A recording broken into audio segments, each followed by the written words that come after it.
దేశవ్యాప్తంగా సంచలనం సృష్టించిన హీరా గ్రూప్ కేసుపై ఉచ్చు బిగుసుకుంటోంది.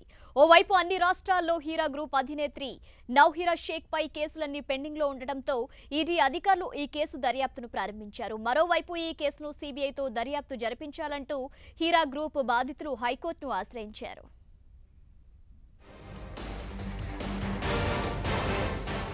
హీరా గ్రూప్ అధినేత నౌహీరా షేక్ పై చట్టరీత్యా చర్యలు తీసుకోవాలని, ఈ కేసును సీబీఐ చేత దర్యాప్తు జరిపించి న్యాయం చేయాలని కోరుతూ హీరా గ్రూప్ బాధితులు హైకోర్టును ఆశ్రయించారు.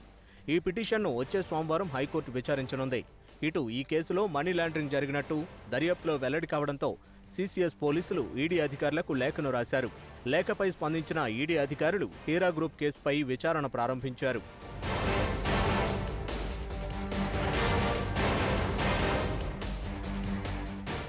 దేశవ్యాప్తంగా పలు రాష్ట్రాల్లో నమోదైన కేసుల్లో భాగంగా నౌహీరాను ఆయా రాష్ట్రాల పోలీసులు విచారణ చేపడుతున్నారు. ప్రస్తుతం కర్ణాటక జైల్లో ఉన్న నౌహీరా షేక్ను అదుపులోకి తీసుకునేందుకు ఈడీ సిద్ధమవుతోంది. అయితే సీబీఐ చేత విచారణ జరిపిస్తేనే న్యాయం జరుగుతుందని హీరా గ్రూప్ బాధితులు చెబుతున్నారు. ఇప్పటికే అనేక కేసులు నమోదైనా బాధితులకు మాత్రం ఇప్పటి వరకు న్యాయం జరగలేదని ఆరోపించారు. In India, there are 23 FIRs have done against Hira Group of companies 50,000 crore scam Ponzi scheme.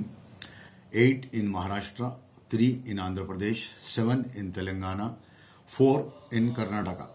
As this group is having a terror link based in Pakistan, Saudi Arab and United Arab Emirates, Dubai, and several clerics from Pakistan, Saudi Arab and UAE supported Nauhira Sheikh, CEO of Hira Group of companies.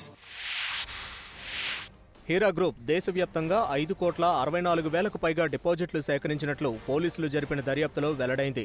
దీనికి తోడు 6 లక్షల American డాలర్లు, 132 కోట్ల UAE dirhams, 45 కోట్ల Saudi riyals, 10 కోట్ల Kuwait dinars పెట్టుబడులుగా వచ్చాయి.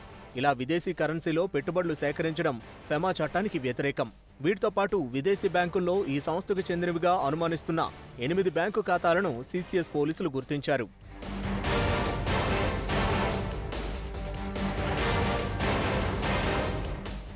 ఇప్పటి వరకు లభించిన ఆధారాలను బట్టి హీరా గ్రూప్లో పెట్టుబడులు పెట్టిన వారి సంఖ్య దాదాపు 2 లక్షల వరకు ఉంటారని అధికారులు భావిస్తున్నారు. పోలీసులు ఖాతాలు ఫ్రీజ్ చేసే నాటికి ఈ సంస్థకున్న వివిధ బ్యాంక్ ఖాతాల్లో కేవలం 25 కోట్లు మాత్రమే ఉన్నట్లు గుర్తించారు. 12,000 మంది ఇన్వెస్టర్లకు తిరిగి చెల్లించాల్సిన మొత్తం 300 కోట్లు ఉన్నట్లు తేలింది. దీనికి తోడు ఇప్పటి వరకు మరో 10,000 మందికి దాదాపు 350 కోట్లు చెల్లించాల్సి ఉన్నట్లు పోలీసులు గుర్తించారు. ఈ మిస్టరీని బయటపెట్టడానికి ప్రస్తుతం ఈడీ అధికారులు దృష్టి పెట్టారు.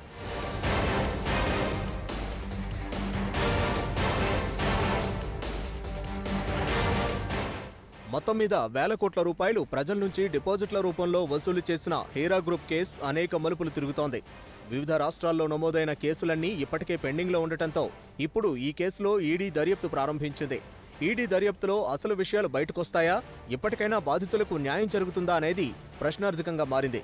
మరోవైపు హైకోర్టు ఈ కేసును సీబీఐకి బదిలీ చేస్తుందా లేదా అనే దానిపై సర్వత్రా ఆసక్తి నెలకొంది.